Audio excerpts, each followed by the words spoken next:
أعزائي المتابعين، أهلا وسهلا بكم في فيديو جديد من محمية كتكوت. النهارده 1/9 زي ما احنا عارفين كده، بيسموها العروة الصيفي، أو كل المزروعات الصيفية ابتدت خلاص تنتهي. بالنسبة للطماطم أو الخيار، كل الصيف ابتدى خلاص يخلص، يعني شايف. والخيار ده من فصيلة الحاجات المتسلكة زي العنب بالظبط. كنت انا عامل له حاجات يمشي عليها، بس خلاص يعني ابتدى هو الورق بتاعه ينتهي. يعني هو ممكن خلال اخر الشهر ده هتلاقيه انتهى. وبعد كده نخش في العروة الشتوي. العروة الشتوي برضه هتلاقي فيها حاجات كتير من الخضروات، بس بصراحة انا ما اعرفهاش، هنشوفها في الفيديوهات اللي جاية. 6 أو 6 على العبوة دياتي خل عشان خاطر نديهم وش كده غسيل من المن. ثواني كده. شيل.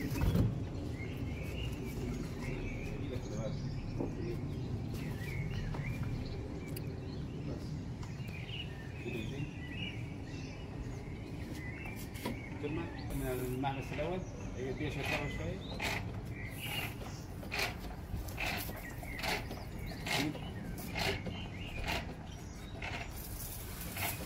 أيوه.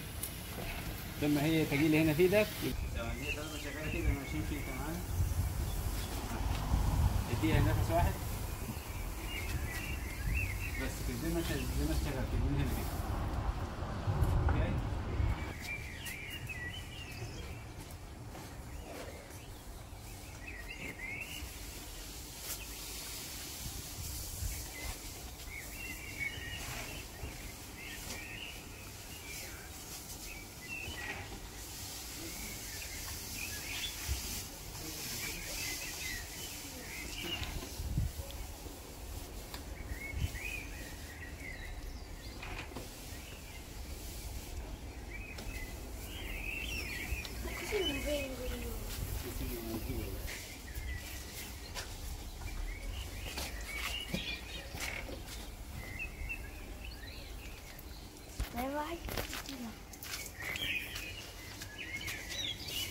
وزي ما احنا شايفين، احنا بنخلي كل قشر البيض لما ينشف، وبعد كده نحطه للزرع برضو كسمات، بحيث ان هو كده كده مزروع في قصيص بلاستيك او في حية صغيرة، بيحتاج الحاجة زي كده.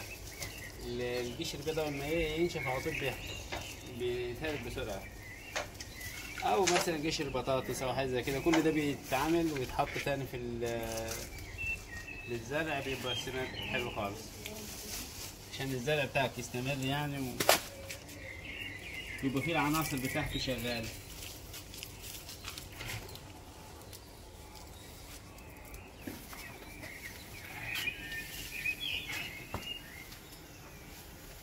اللي عايز ورق عنب فيهم مشطات فيهم خالص والله. نقصهم.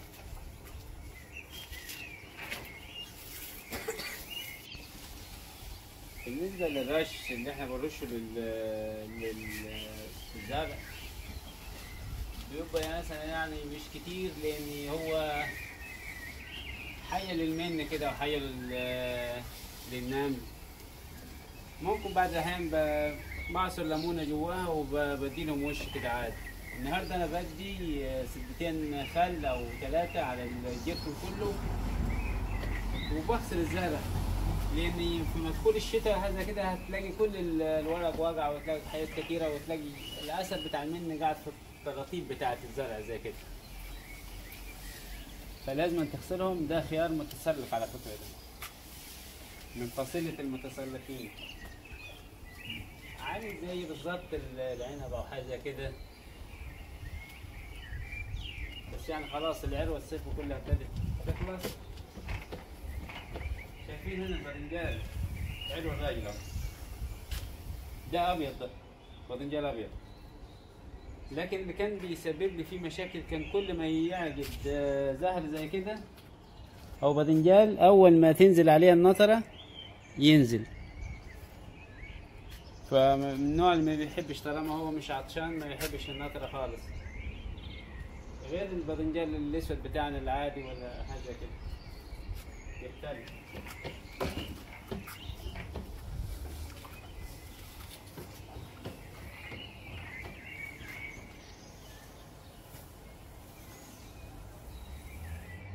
كملوا معانا الفيديو هتلاقي المزيد والمزيد مع كتكوت. ما تنسوا الاشتراك في القناة. وهنا بعد ما ردنت الفجاشة ب3 أيام اتصل بيا قال لي أنا قدام البيت الراجل الكبيري هناك عند الكاميرا الأبيض اللي واقف ده، هروح أجيبها واجي.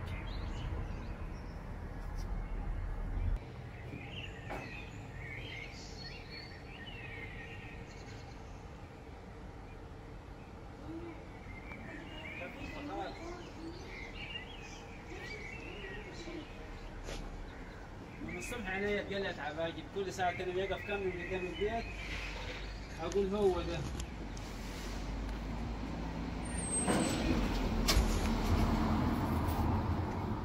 دي الفقاشة اللي هنعمل بيها المنتج الجديد. تعالوا معانا نركبها برضه عشان ايه لينا 30 يوم ان احنا نجربها، فهنعملها بأي بيض يكون عندنا ونشوف الدنيا هتبقى فيها. طبعا انا اول مرة اشتغل في حاجة زي كده بصراحة يا جماعة. تعالى قرب عليا كده شوية. ايوه خليهم بنشوف حتى لو بعد كده ما نفعش برجعها بيها.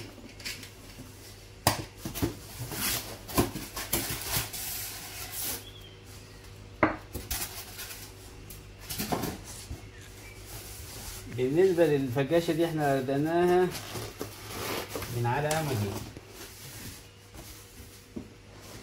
والله ما عارف هي بتعمل ازاي. يطلع ايه ده؟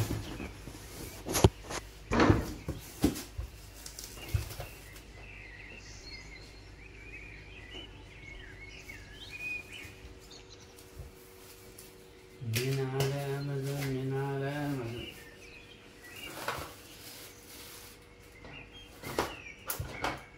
ده ممكن تشتغل على بطارية، تشتغل على بطارية وعلى كهرباء. دي أكلات تعتبر للكتاكيت. طب مش لما تيجي الكتاكيت في الأول دي المفروض الزجاير. الزجاير طبعا فيها حاجات كتيرة عايزة تتعمل تتظبط. زجاير أكلات. لو انت مثلا عشان هي العصافير ولا حاجة زي كده. فين؟ بخاخات. البخاخات دي ليه؟ عشان نرش على البيض مية ولا حاجة؟ ما عنديش، مش عارف والله. بعدين بنشوف الكتالوج بتاعها. طب ودي كل ده جاي وراها يا جماعة. شكل الموضوع عايز قاعدة. يا يابا دي الفيشة ماشي بتاعتها، ودي بتاع توصيل المية. طيب طيب ودي اللي هتبقى من فوق تمشي القعدة. أنا والله افتكرت القعدة. شفت؟ الواحد بعد الأحيان بيحس بحاجات ماهيش حاجات. خليها دي هنا كده. هنا تعالي انت يا بطة.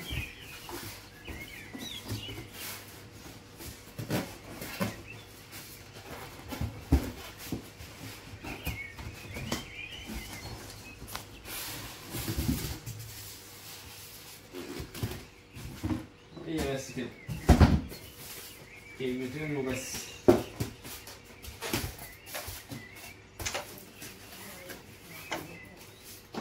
بس مش عارف اعملها فلازم انا احتاج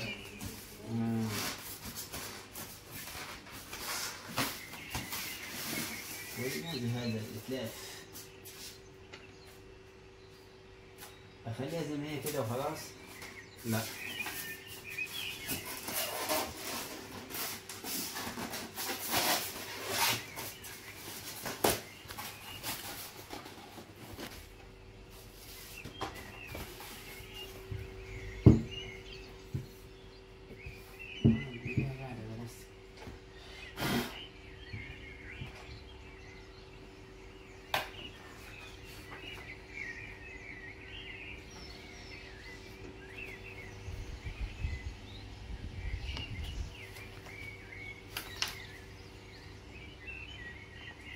ولا اعرف اقرا اي حاجه في المشوار اللي انا مكتوبه ده، حتى مش مكتوب بالطلياني.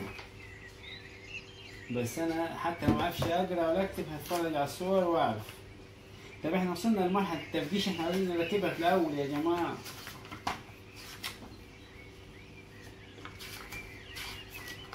المفروض يكونوا يجيبوا لي حاجه كده وراها ايه اللي بتركب في الاول وبتركب ازاي وكده.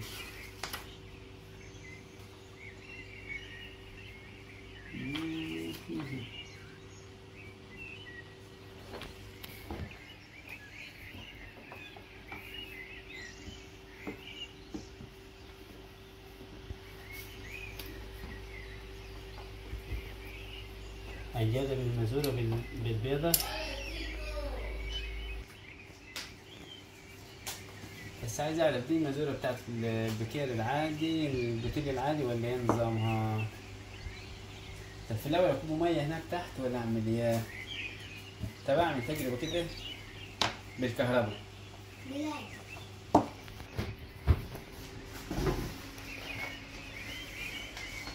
في الاول السلك ده لازما يتعامل فوق السلك.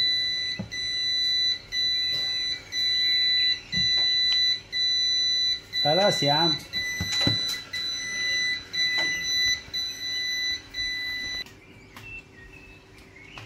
اعمل بها مزورة بس كده نشوف.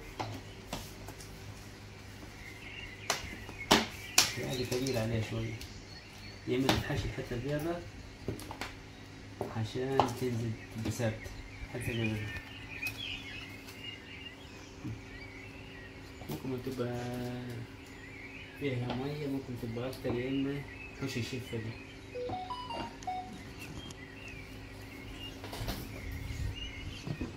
لكن تسد البتاع بقى سخنة. في الأول عايزين نشوف قصة البتاع. طب لو احنا فتحنا كده ما تديش انذار ولا حاجة.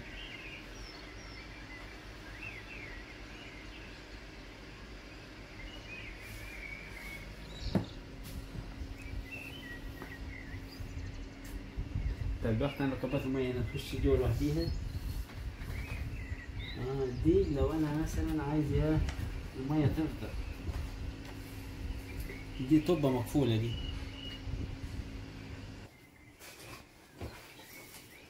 فبداية انا هتبع التعليمات المكتوبة هنا لان انا اول مرة اشتغل بيها بصراحة.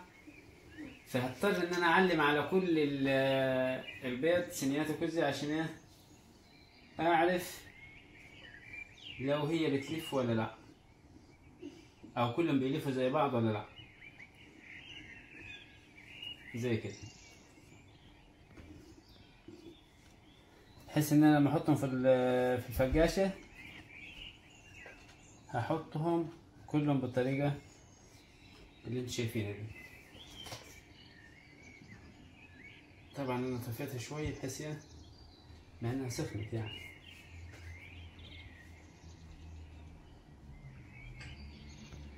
كده اهو.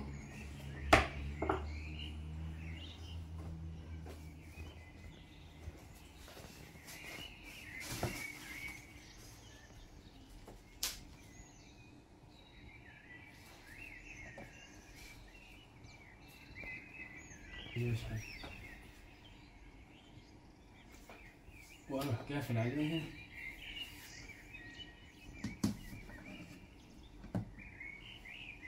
لكن قصة السلك دي هي اللي مخوفاني.